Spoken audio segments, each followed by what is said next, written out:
The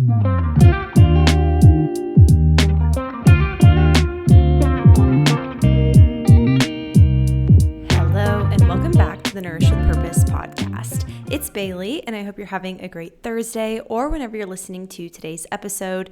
If you're new here, hello. Like I said, my name is Bailey. I'm a functional nutrition coach who specializes in preconception health. I utilize functional lab testing like blood work and HTMA to really get to the root cause of what's going on for clients and just give them direction. And I think that's what everybody just kind of wants, is we want direction. We want to know the purpose behind what we're doing and how we're taking care of ourselves. And so it's just been the most special job, truthfully. I've had my business for 4 years, really worked with women the entire time. But it's shifted since I had my son in March, and really finding myself very, very passionate about helping couples conceive, not from a fertility perspective. I mean, obviously improving or increasing fertility, but not something that I ever claimed to have mastered. However, more of the preconception focus, and really how can we prepare our body to carry life from both the female and male perspective. It's just so neglected. I think a lot of us think, oh, I'll go to the doctor, get a checkup, and get on a prenatal. And I'm sorry to break it to you, but that's just not enough. And maybe for some people it is enough, or it seems like enough, and then the health of their baby is impacted, or their health throughout pregnancy is impacted. And I just think there's so much that can be done before we even conceive to support a healthy pregnancy. And so, like you can probably hear, I'm so passionate about it, and it's something that I have really branched out into. Like I said, working with women isn't new, but this realm is just so near and dear to me. So that is what I do day to day, take on clients, work alongside them. And I have my own business called Nourish with Bailey. And it's just, it's been so special to see how God has worked throughout my business and just given me the ability to play such a small role in someone's life and how they feel day to day. And it's just pretty amazing. So if you want to ever connect, my information is always in the description of each episode, but that's not why we're here today. I am here today because I wanted to do a little bit of a Q&A. I had you ask some questions over on Instagram with a question box, and I thought I would just go through them today, answer them. It's going to be a really fun episode, and it's kind of probably going to be all over the place, but just wanted to say thank you so much for being here, for listening to another episode. For some updates on the podcast, I am going to be going to an every other week type of schedule. I really don't like this because I feel like it's hard to know when I'm ever releasing as the consumer, but I just think it's something I need to do. I've had a hard time sitting down and being very intentional with recording new podcast episodes, and I would rather not let you down by just ghosting you and not putting out an episode, and instead have a rhyme or reason. So every other week you can expect a podcast episode from me. I do this for free. I do this because I love it, and I do this because I love to connect with you and just share free information. So that is really the heart behind the podcast, is taking care of our bodies accessible. And I hope to bring on people throughout this next year that can really educate and inspire you to take care of your whole body health. So that's what you can expect from the podcast. Otherwise, I'm still here, still wanting to record, just have to change how it's structured just a little bit. If you've been around for a while and have not yet left a rating, 5-star rating or review, I would love that. It would mean so much just to get the podcast in more people's ears. But even more than that, just sharing this with somebody that you know, somebody that you love, that you think could benefit from listening to the podcast. That would just mean, honestly, more than anything, that you just share this.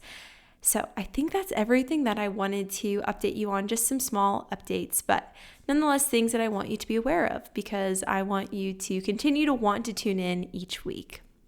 Okay, so we're just going to get into the Q&A section today, because I think this is going to go all over the place and I'll probably have a lot to share on each one. We are going to start with how and when did it click for you, and let me start that again.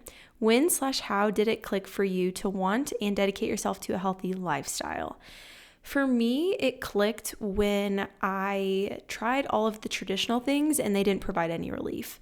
I have my first episode ever is my raw and real health story, and since then, obviously, there's things that have come up, but really, in summary, I learned I have 2 fractured vertebrae and a bulging disc. Something I still have, something that I haven't actually shared with you on the podcast, is I did get x-rays done recently because my pain is so minimal, because I've just really tried to support my body well. And the fractures are still there. And I can't remember where, the one fracture I know is like on the lower part, my lumbar spine. Anyway, he showed me the photo. He's like, it's very uncommon for you not to have chronic pain with the injury that I'm seeing. So I thought that was kind of interesting to re-see the injury and know it's still present but not have the pain. It's just such a testament to taking care of your body well and reducing inflammation the best that you can. So for me, I got 2 different steroid injections. I was on 2 to 3 different medications for chronic pain. This was my freshman year of college to my sophomore year of college. And I finally got to a point where I went to an appointment and they're like, your kidneys aren't functioning well, or not functioning properly on this medication. Let's switch you to another one. And at that point, I'm like, no, I'm done, right? I've done the things, I've tried the things, I've had 0 relief from them. I would wake up in the middle of the night sobbing because my back hurt so bad. And from that point on, I was dedicated to creating a healthy lifestyle. And I think it's ebbed and flowed, right? I went through the fat-free, sugar-free, what I thought was healthy stage. And now I'm definitely on the eat real sugar, eat real fat, push the protein, strength train, don't do as much HIIT like I was doing before. But nonetheless, it all obviously brought me to where I'm at today. And I just, obviously, I still have those injuries present, but I've been able to manage it with lifestyle. I really think decreasing inflammation, for sure, diet, number 1, especially because now my body is so sensitive. Even if I have something with red dye or I go out to eat the next day, I literally feel like I've been hit by a bus. And that's just how sensitive my body is, truthfully, to eating crap food, which is a good thing. It's a blessing, but it's also a curse. And I talk about that with clients too, of you can eat the same things that you used to, but you're not going to feel as good. And it's so true. Your taste buds change. Everything changes.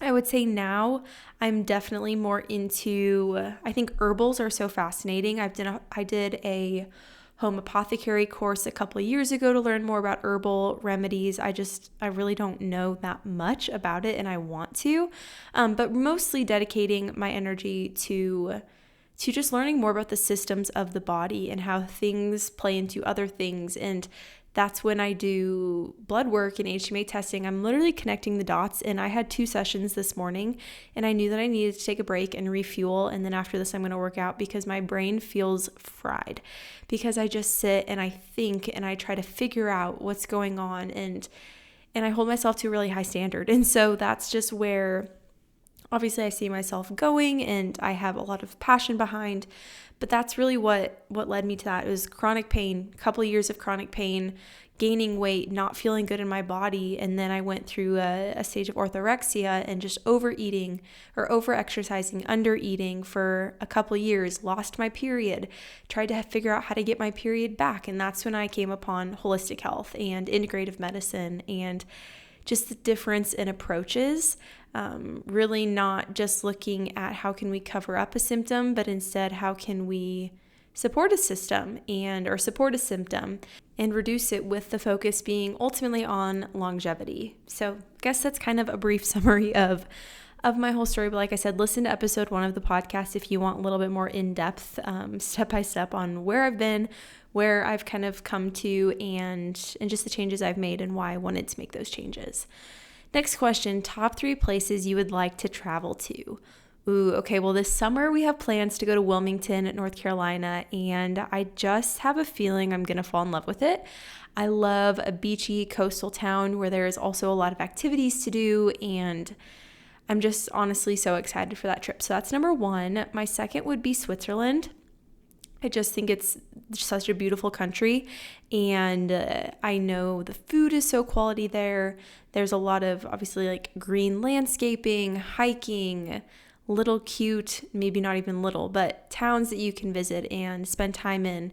So I think that would be my second. Oh goodness. And my third, I would really like to go to Washington and Oregon, kind of on the coast, or also go to California, but more of like the agricultural side of California, like Reedley, California. My grandparents, when they were freshly married, they actually moved out to California to do some service work. And through that, like just, I don't know, I think it'd be really fun to see where they were and just, again, see more of like the agricultural side of California. I feel like it's beautiful. It has to be. And I would just learn so much. I also had a client at one point that said her daughter lives in that area and she had like a dragon fruit tree in her backyard and oranges and lemons. And I'm like, I just can't even fathom. Like that would be incredible. So would definitely love to just experience that as well. What is your morning coffee, your go-to morning coffee? It is almost always the same. I've changed something for more of a preconception health focus. I feel like there's also some rumors that I need to address, but I'll do that after I answer this question. So I always do decaf espresso. That is something Lyndon, my friend Lyndon, told me that I should do based off of my blood work when she looked at it. And she's like, I just think postpartum, your kidneys need some more love and attention. We need to reduce the caffeine. And I'm like, whatever. Like, I have been able to do caffeine forever. I don't even notice the effects. I really don't think it affects me, obviously. And I removed it and then tried to add it back in. And I can't tell you how awful and miserable I feel when I have caffeine. I get a headache. I get super anxious. My thoughts and my words just mumble and I just can't talk fast enough or move fast enough. I feel like I just have so many like anxious thoughts. I don't know. It's just so abnormal. And so I always do decaf. So I have an espresso machine, not an espresso machine. I have a Breville Nespresso. Whatever it's called. It's one of those nice coffee makers we got, and it was just one of the best investments. Sorry, had to check a message really quick because I just got a message from a client that has me beaming, but not my story to tell.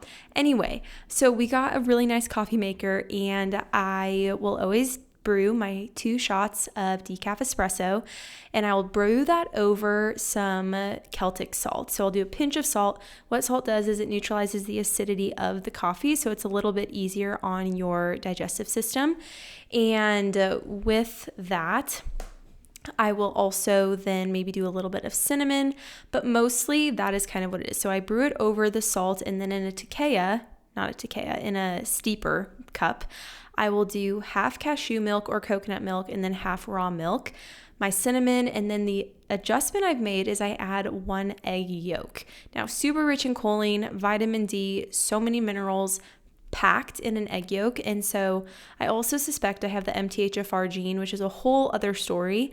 And I really am I'm planning on getting tested for that here in the next month or so. But right now I just am kind of assuming, and then when I can confirm, I'll know how crucial that egg yolk is for my health, obviously. And so with the egg yolk, I will kind of mix it in to make sure it's broken so that it froths into the milk. And then I'll froth my milk with the cinnamon, the cashew or coconut milk, the raw milk, the egg yolk, froth that up really nicely, and then I'll add a little bit of maple syrup to my double shot of espresso with salt.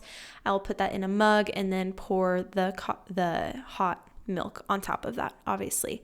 And that is my go-to. So it is like a salted maple cashew milk frothy egg yolk latte. I don't have an official name for it, but it is always the same. And then I'll always make my husband a latte as well. Now his is different. I do warm drinks, especially with the focus on preconception health.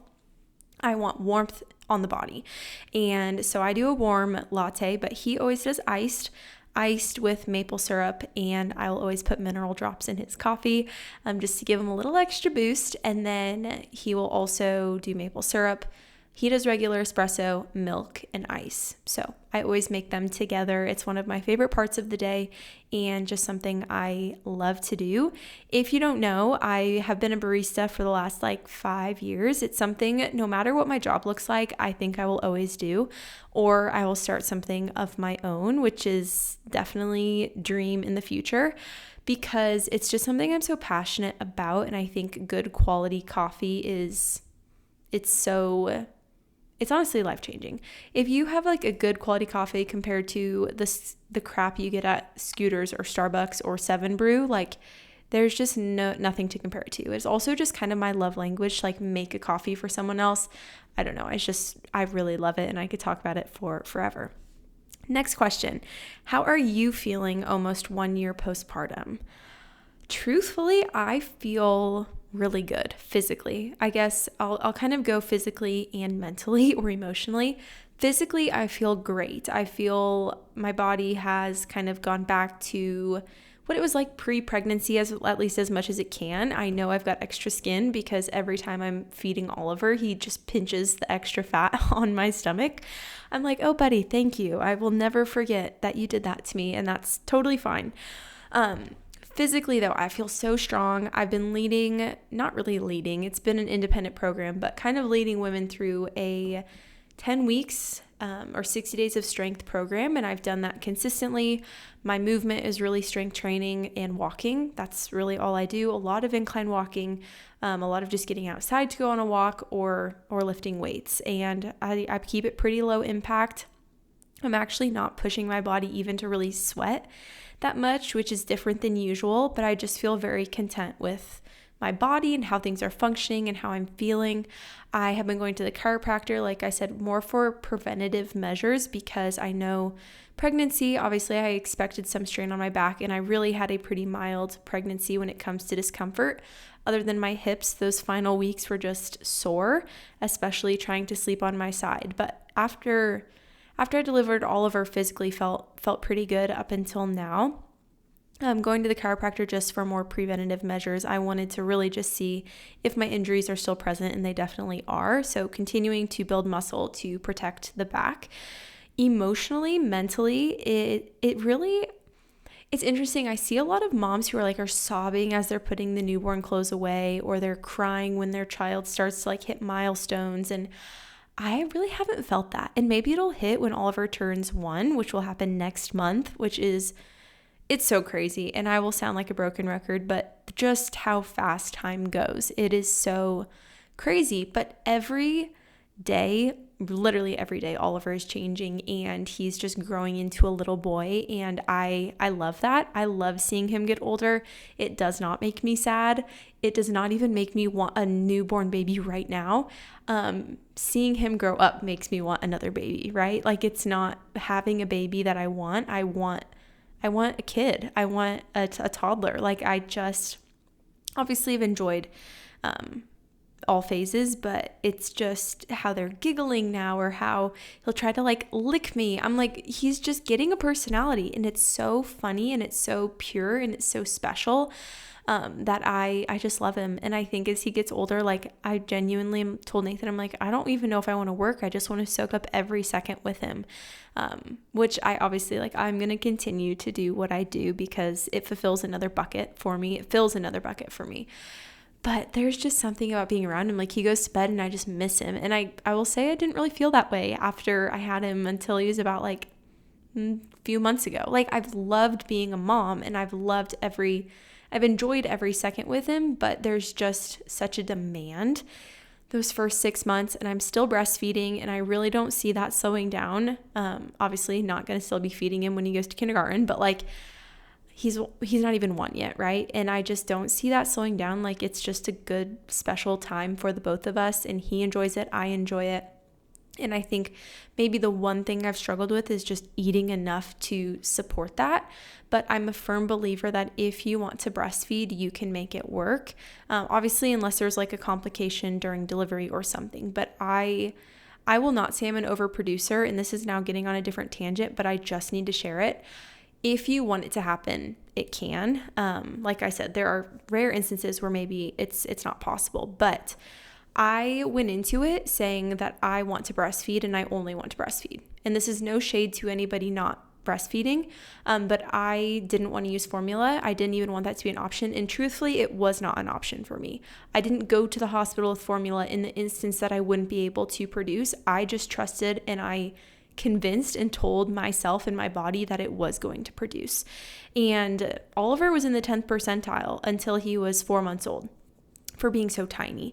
And I think a lot of people maybe around me, and luckily the doctor was never concerned about it, and she was so great with this, because I'm well, I feel like he eats a lot, and he did. Like, he would eat everything I had to give him. And I'm like, I trust that God provides what he needs for my son, right? And through my body, I'm that vessel. And so I really did feel bad though. I'm like, Oliver is so tiny. And not that people were even commenting on it, but I did just feel like, is everybody commenting? Like, we're seeing like how tiny he is and how I need to like maybe combo feed him because he's not getting enough. And I just continued to trust that my body was producing enough. I did not pump just so I knew how much that Oliver was getting.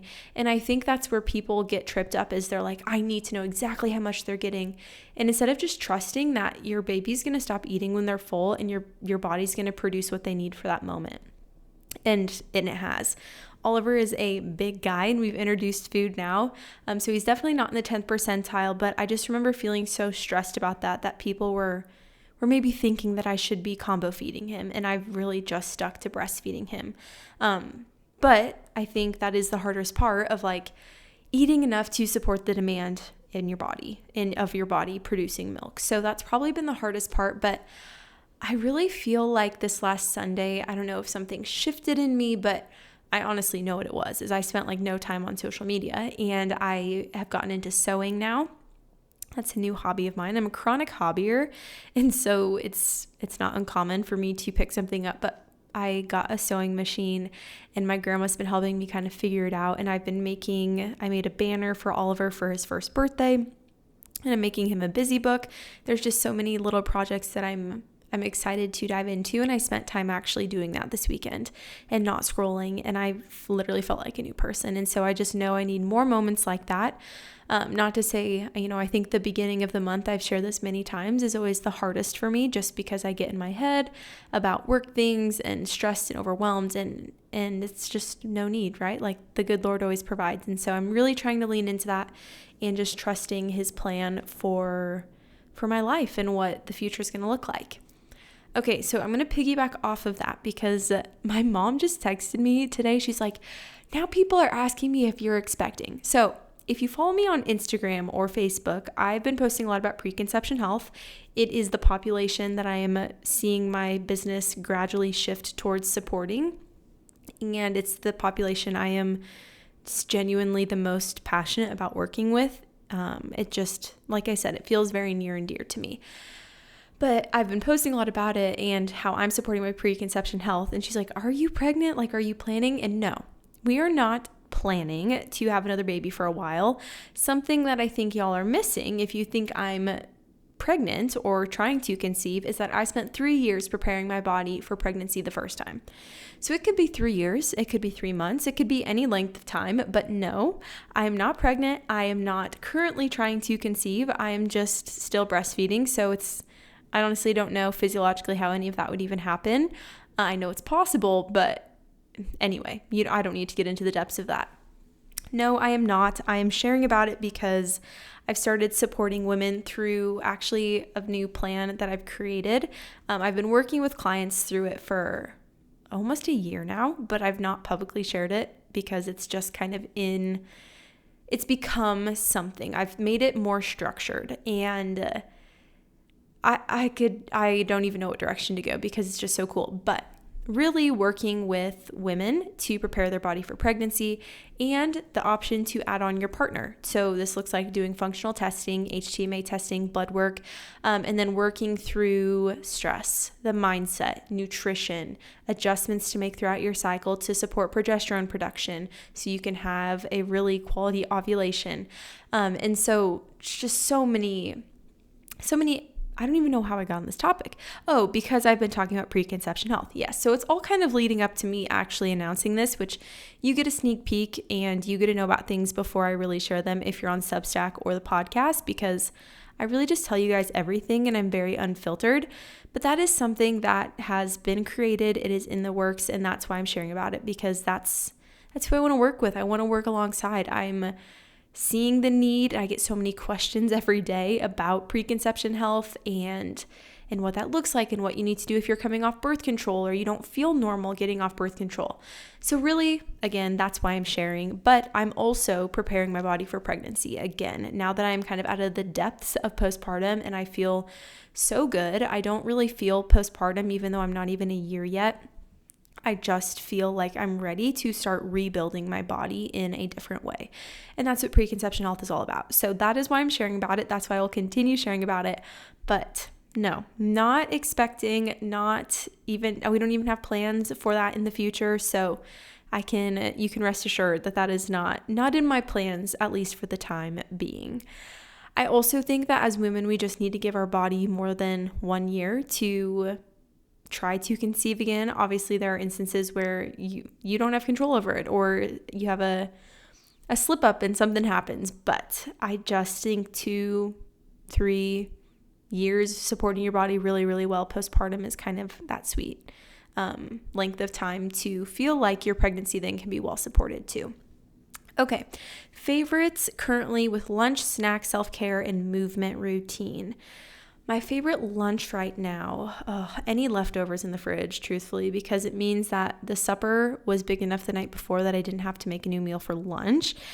But I would say a go-to is definitely chicken salad. I've been doing an Asian chicken salad that I really just can't shut up about because I do a little bit of coconut aminos, rice vinegar, mayonnaise, green onion, cilantro, freshly grated ginger, salt, pepper, and through that I just mix it all together, and then I put it on seaweed snacks. I'm really pushing the iodine right now for preconception health, thyroid health, just giving my body more of that because I know I'm pretty deficient if I don't take a prenatal in iodine.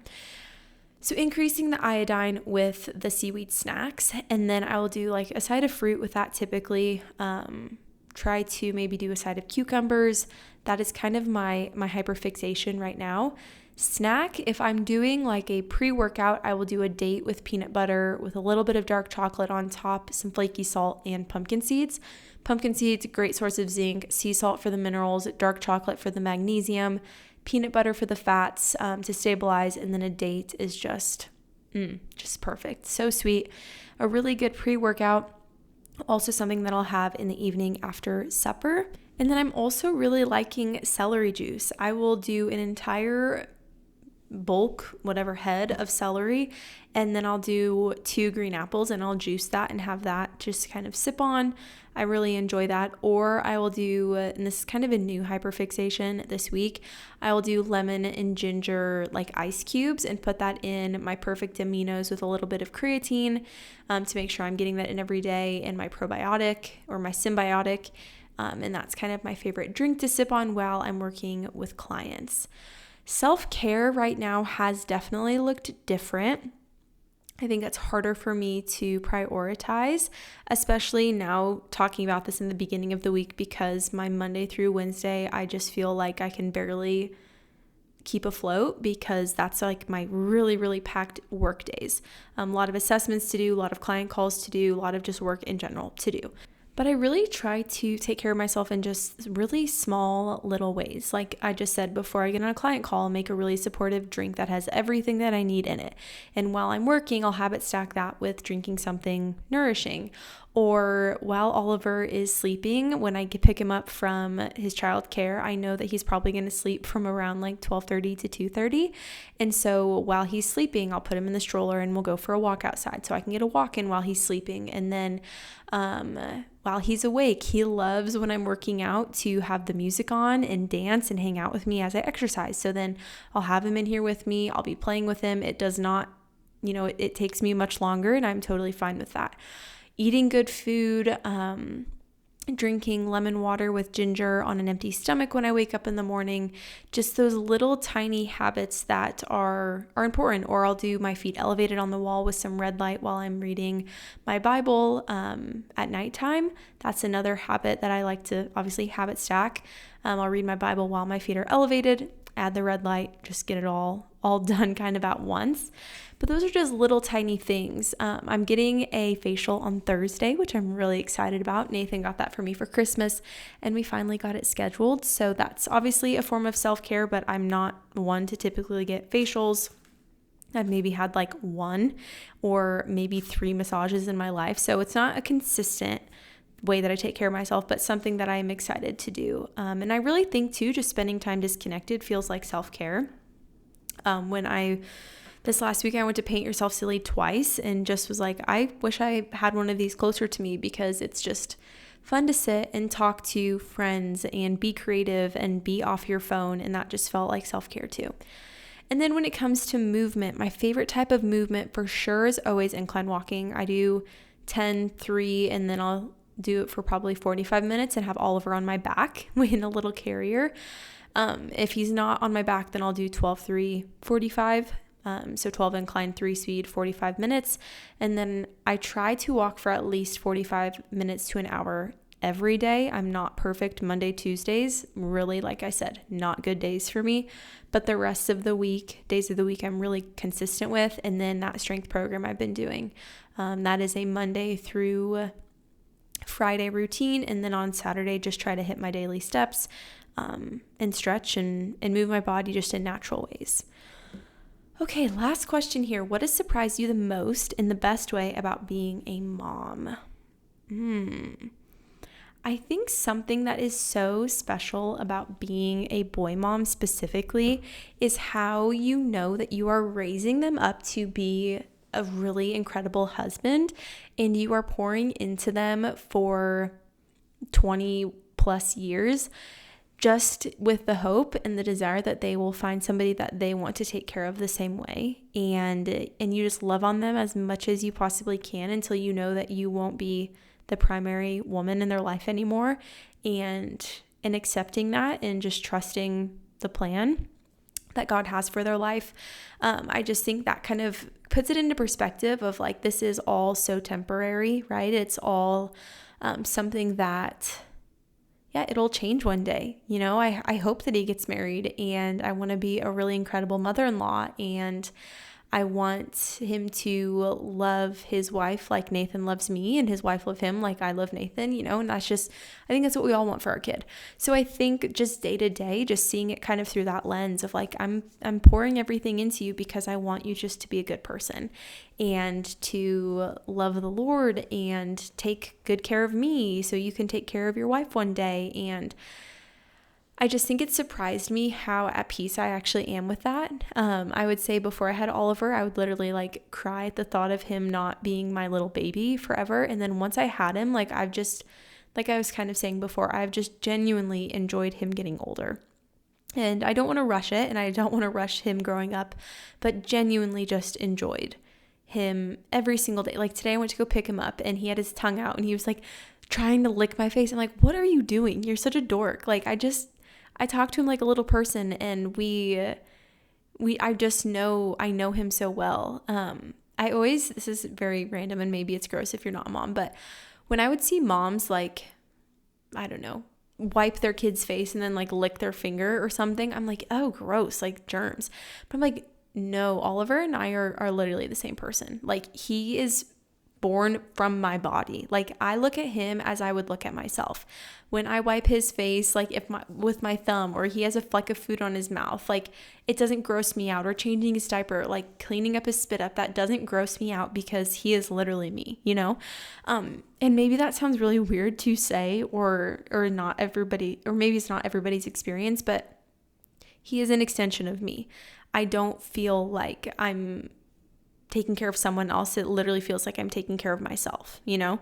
So that's just probably I guess that was a long way of saying that's probably what has surprised me the most, is he just is an extension of me, and I feel like he is me, and he is in a weird way. But it's been really sweet, and I'm very grateful every single day for the life I've been given. Nathan and I, and this is not how I feel every single day of the month, by the way. Even though I don't have my period back, there are definitely fluctuations in my hormones.